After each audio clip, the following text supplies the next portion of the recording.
for me to have this opportunity, give me this opportunity, because the Vice President of the university gave this opportunity to show you about my company's profile. As the presentation duration is only 10 minutes, so please don't ask any question. Come to me later after the seminar. And this presentation contains basically four items. First, we start from show you about the high-level company structure of ExxonMobil, and then move on to the recent financial status of my company. Then I'm going to show you about the energy outlook for the 2030, and then we touch on the current issue of the energy problem and energy and food supply chain problem right now.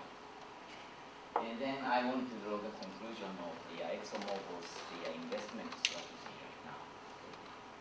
This chart shows you about the high-level ExxonMobil's corporate structure, basically divided into three divisions. First is that from the upstream. These five companies are mainly in charge of the exploration as well as the production, and then that's marketing, as well as the bottom one is the upstream research company. This company is to find the good oil well in the Middle East, all over the world. And then move on to the middle one. This one is a downstream. As you know, the first one is the refining and supply. This company purchases the crude from the Middle East and then process it, and then produce the gasoline as well as the lubricants. This one, Imperial Oil, is the independent company located in Canada, and then sell the retail fuels business. And this one is a chemical. This one is also an independent segment. And then I'm from the ExxonMobil Chemicals.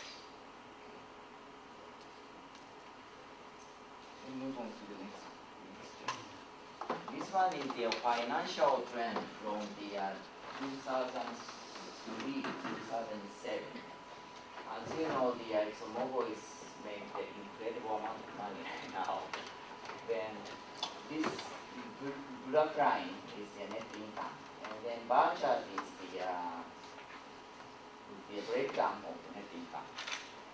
As you can see, apparently most of the income is from the blue one, upstream business, and then red one is downstream, and green is chemicals.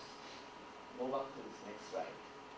The upstream, this five organizations make almost 60% of the incomes. And then downstream is that only about 30%, 30%. Right? So that's most of the consumers is now feel that the high gasoline pumping price.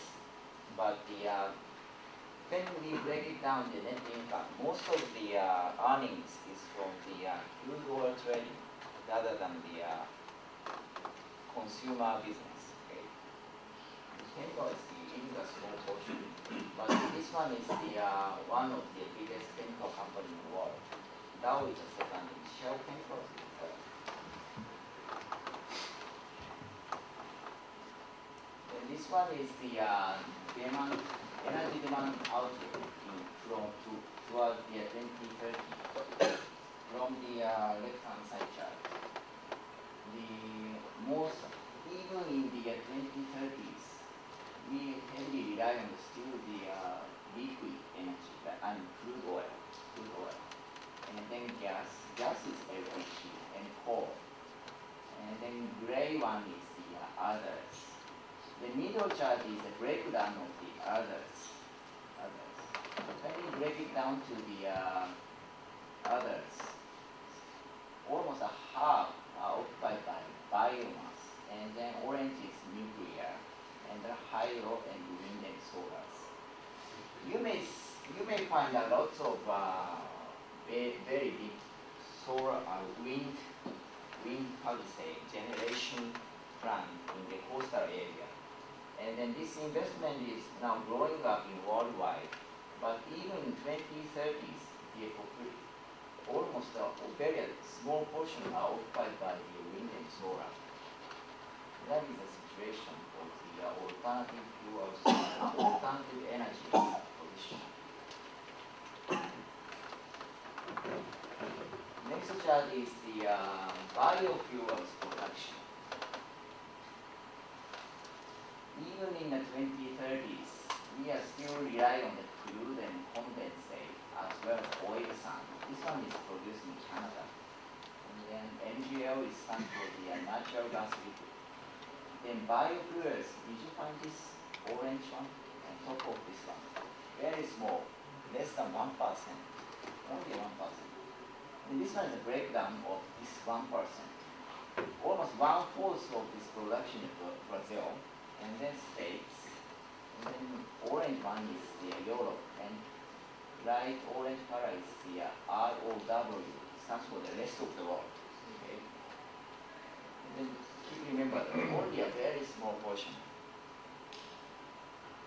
When we take a look at the balance between food and fuels, food and alternative fuels, even though this number is this data is a bit old, 2005 information.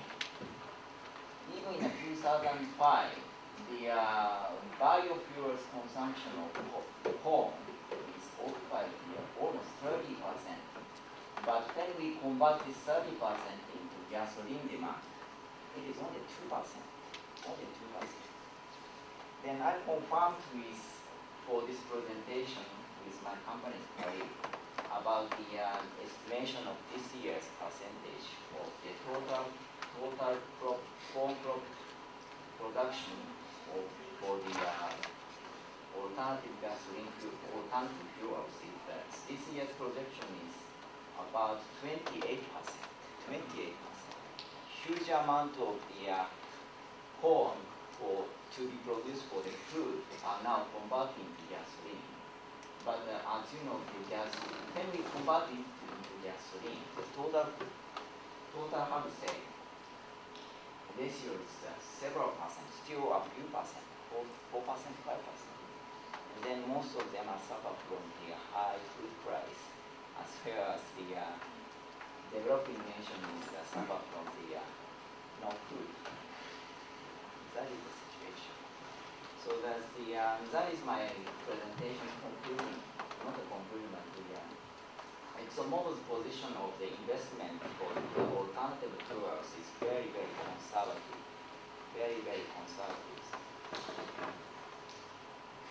Even if we invest into the wind and solar, still the portion is very small. And also, even if we invest a lot for the biofuels, still the portion is very small, and also cause the disruption of food supply chain.